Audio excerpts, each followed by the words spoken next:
Hello అండి. ఈరోజు మీకు నేనైతే పెసరట్టు ఎలా వేస్తానో చూపిస్తాను. ఇవి రాత్రి నానబెట్టుకున్న పెసలండి. కొంచెం బియ్యం కూడా వేసి నానబెట్టుకుంటే మనకు అట్టు బాగా వస్తుందండి. ఇప్పుడు ఇది మిక్సీ పట్టుకుందామండి. దీనికి సరిపడా వాటర్ వేసి మిక్సీ పట్టుకున్నానండి. అట్టు సరిపడా సాల్ట్, కొంచెం సోడా ఉప్పు వేస్తున్నానండి. ఇది మొత్తం బాగా కలిసేలాగా కలుపుకొని ఒక 20 నిమిషాలు దాన్ని పక్కన పెడదామండి. ఇప్పుడు పెసరట్లకి చట్నీ చేస్తున్నానండి. ఒక 7-8 పచ్చిమిరపకాయలు, ఒక గ్లాస్ పల్లీలు వేసి వేస్తున్నానండి.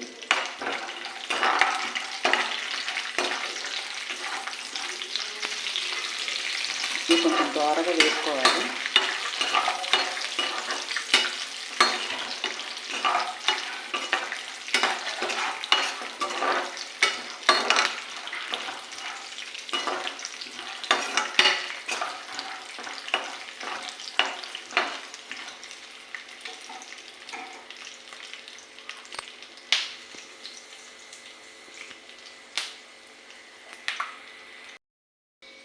ఇప్పుడు బాగా దోరగా వేగిపోయాక ఒక చిన్న కొబ్బరి ముక్క వేస్తున్నానండి.